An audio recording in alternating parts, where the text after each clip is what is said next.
Thank god ರಜಾ ಮುಗೀತು ಇವತ್ತಿಗೆ. ನಾಳೆಯಿಂದ ನನ್ನ ಮಕ್ಕಳು ಸ್ಕೂಲು. ಹಾಯ್ ಎಲ್ರಿಗೂ, ಇವತ್ತು ವೆಯ್ಟ್ ಲಾಸ್ ಜರ್ನಿಯ 82ನೇ ದಿನ. ಇವತ್ತು ಬೆಳಿಗ್ಗೆ ಮಳೆ ಬರ್ತದಿದ್ದ ಕಾರಣ ನಾನು ವಾಕ್ ಮಾಡೋಕ್ಕಾಗಿಲ್ಲ. ಸೊ ವರ್ಕೌಟ್ ಮಾಡಿ ಮುಗಿಸ್ಬಿಡೋಣ ಅಂತ ಹೇಳಿಬಿಟ್ಟು, ಹಬ್ಬ ಇದ್ರೂ ಪರವಾಗಿಲ್ಲ, ಮಕ್ಕಳೆಲ್ಲ ಮಲಗಿದ್ದಾರೆ. ಸೊ 1 hour ಮತ್ತೆ ವರ್ಕೌಟ್ ಮಾಡಿ ಮುಗಿಸ್ದೆ. ಅದಾದಮೇಲೆ ಬೀದಿ ಬಾಕ್ಲೆಲ್ಲ ಸ್ವಲ್ಪ ಒರೆಸಿ ರಂಗೋಲೆ ಬಿಟ್ಟೆ. ಬಿಕಾಸ್ ನನ್ನ ಮಗಳು ದಿನ ರಂಗೋಲೆ ಕೆಡಿಸ್ತಾಳೆ ಗೊತ್ತು, ಬಟ್ ಇರಲಿ ಅಂತ ರಂಗೋಲೆ ಬಿಟ್ಟೆ.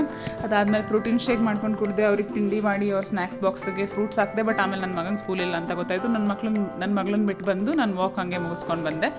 ಮತ್ತು 11 ಗಂಟೆಗೆ ಒಂದು ಫ್ರೆಶ್ ಫ್ರೂಟ್ ಬೌಲ್ ಮಾಡ್ಕೊಂಡು ತಿಂದೆ. ಮತ್ತು ಮಧ್ಯಾಹ್ನ ಹೆಸರು ಕಾಳು ಟೊಮೆಟೊ ಗೊಜ್ಜು, ಬಾಜ್ರಾ ರೊಟ್ಟಿ, ಸ್ವೀಟ್ ಪೊಟೆಟೊ ಹಾಕಿ ಮಾಡಿದ್ದೆ. ಮತ್ತು ತಂದೂರಿ ಪನ್ನೀರ್ ತಿಂದೆ. ಅದಾದಮೇಲೆ ಯಶ್ವಿಗೆ ಒಂದು ಸ್ವಲ್ಪ ಆಟ ಆಡಿಸಿ ಆಮೇಲೆ ಅವಳ ಮಲಗಿಸಿ ರೆಸ್ಟ್ ಮಾಡಿದ್ವಿ. ಸಂಜೆ ಮತ್ತೆ ಹೈ ಪ್ರೋಟೀನ್ ಯೋಗರ್ಟ್ ತಿಂದೆ, ಜೊತೆಗೆ ಪಾಪ್ಕಾರ್ನ್ ಹಾಕೊಂಡೆ. ಬಟ್ ಅಷ್ಟರಲ್ಲಿ ನನ್ನ ಮಕ್ಕಳು ಬಂದು ಕಿತ್ಕೊಂಡು ತಿನ್ಕೊಂಡು ಹೊರಟೋಗಿದ್ರು. ಆಮೇಲೆ ನೀರು ಕುಡಿದು ಚೆನ್ನಾಗೆ ಸಂಜೆ ಎಲ್ಲ ದೀಪ ಹಚ್ಚಿ, ಹೊರಗಡೆನೂ ದೀಪ ಹಚ್ಚಿ, ಮಕ್ಕಳಿಗೆಲ್ಲ ಪಟಾಕಿ ಹೊಡಿಸಿ ಬಂದು ಹಲಸಂದೆ ಕಾಳು ಸಲಾಡ್ ಮಾಡ್ಕೊಂಡು ತಿಂದೆ. ಸಂಜೆ ಆಗೋಷ್ಟರಲ್ಲಿ ಆಲ್ಮೋಸ್ಟ್ 12K ಸ್ಟೆಪ್ಸ್ ಅಷ್ಟೇ ಕಂಪ್ಲೀಟ್ ಆಗಿತ್ತು. ಮತ್ತು ನಾಳೆ ಬ್ಲಾಗಲ್ಲಿ ಸಿಗ್ತೀನಿ. ಬಾಯ್.